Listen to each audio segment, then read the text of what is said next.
Selamat datang dalam sesi bacaan buku harian Santa Faustina. Para opa, oma, bapak, ibu, dan sahabat-sahabat sekalian, mari kita baca dan dengarkan bersama-sama. Buku harian Santa Faustina nomor 66 sampai 70. Oh harta yang tak kunjung habis, yakni kemurnian yang mendasari setiap intensi, yang membuat semua perbuatan menjadi sempurna dan berkenan di hati Allah.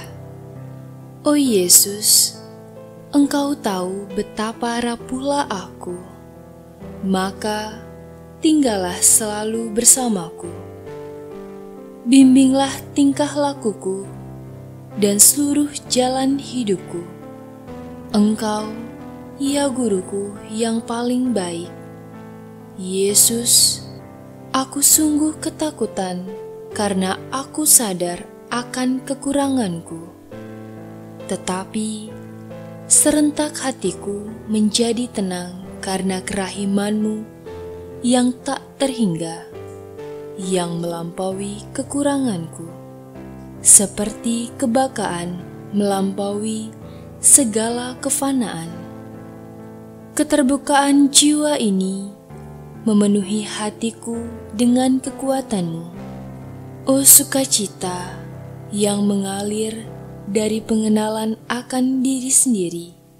Oh kebenaran yang tidak berubah. Engkau bertahan selama-lamanya.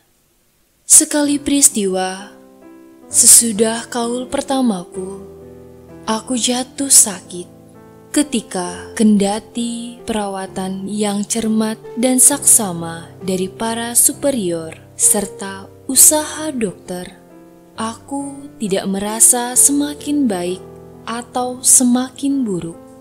Telingaku mulai mendengar suara yang menyimpulkan bahwa aku kurang percaya. Dengan itu, penderitaanku berlipat ganda, dan hal ini berlangsung agak lama. Pada suatu hari, aku mengeluh kepada Yesus bahwa aku menjadi beban bagi para suster. Yesus menjawabku, "Engkau hidup bukan untuk dirimu sendiri, tetapi untuk jiwa-jiwa. Dan jiwa-jiwa lain akan mendapat pahala dari penderitaanmu. Penderitaanmu yang berkepanjangan akan memberi mereka terang, serta kekuatan untuk menerima kehendak." Penderitaan paling berat bagiku adalah perasaan bahwa baik doa-doaku maupun perbuatan-perbuatan baikku tidak diperkenankan oleh Allah. Aku tidak berani mengangkat mataku ke langit. Ini mengakibatkan dalam diriku penderitaan yang sedemikian berat waktu latihan rohani komunitas di kapel. Sesudah latihan rohani itu, muda superior memanggilku dan berkata kepadaku, "Suster, mintalah rahmat dan penghiburan dari Allah, sebab aku dapat melihat sendiri." Dan para suster terus mengatakan kepadaku bahwa pandangan matamu membangkitkan keprihatinan. Aku sungguh tidak tahu apa yang harus kulakukan denganmu, suster. Aku memerintahkan kepadamu untuk berhenti menyiksa diri tanpa alasan. Tetapi semua pembicaraan dengan muda superior ini tidak mendatangkan kelegaan dalam hatiku, juga tidak membuat suatu pun menjadi jelas bagiku.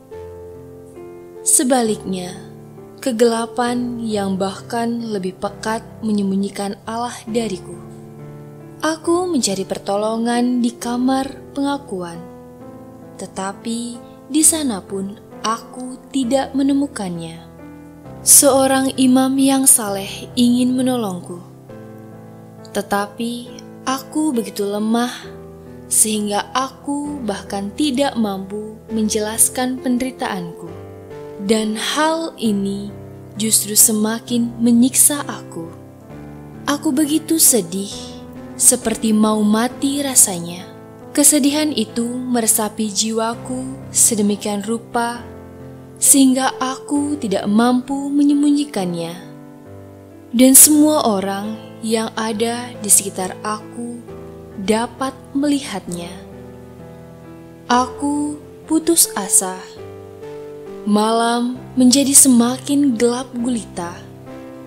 Imam yang mendengarkan pengakuanku berkata kepadaku, "Aku melihat rahmat-rahmat yang sangat istimewa dalam dirimu, suster, dan aku tidak mencemaskanmu sama sekali.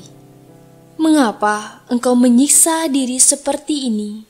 Tetapi pada waktu itu, aku tidak paham sama sekali akan apa yang ia katakan, dan aku luar biasa terkejut ketika sebagai penitensi, aku disuruh melambungkan tedung atau magnifikat, atau untuk berlari cepat keliling kebun pada petang hari, atau yang lain lagi, untuk tertawa keras-keras 10 kali dalam sehari.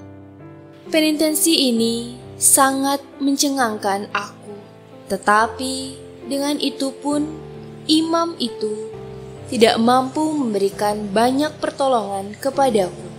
Rupanya Allah menghendaki aku memuliakan dia lewat penderitaan.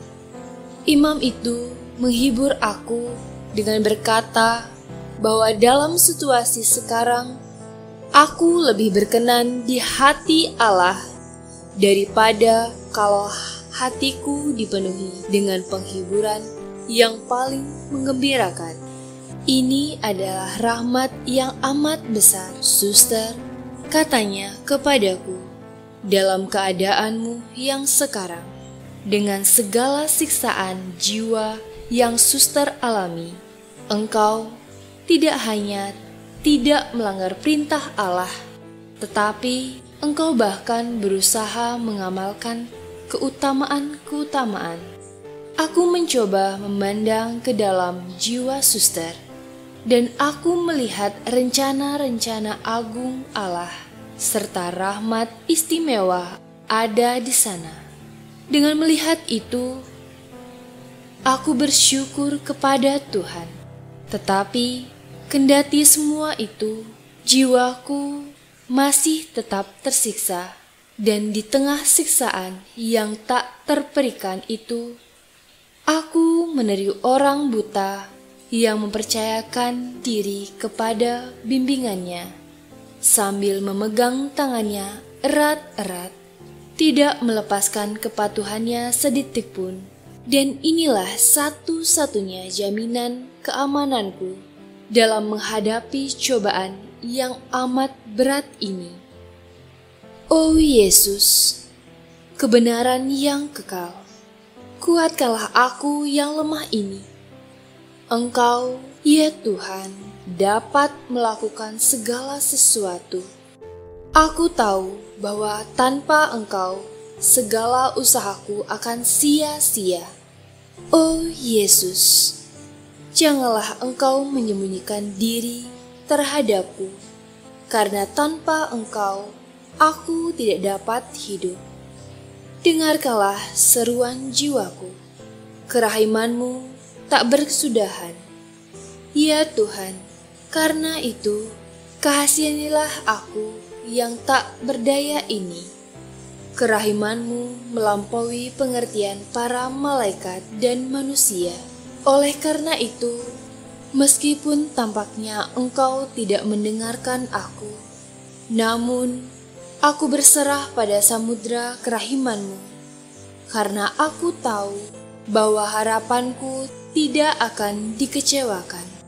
Hanya Yesus yang mengetahui betapa berat dan sulit melaksanakan tugas-tugas apabila jiwa mengalami kesiksaan batin, kemampuan fisik sedemikian lemah, dan pikiran menjadi kabur. Dalam keheningan hatiku, aku mengulang-ulang doa ini. Oh Kristus, biarlah sukacita, hormat, dan kemuliaan menjadi milik-Mu, dan penderitaan menjadi milikku. Aku tidak akan ketinggalan satu langkah pun di belakang, karena aku mengikuti Engkau, meskipun duri-duri melukai kakiku. Demikian telah kita baca dan dengarkan bersama-sama buku harian Santa Faustina hari ini. Kita akan lanjutkan bersama-sama besok di waktu yang sama. Berkah dalam.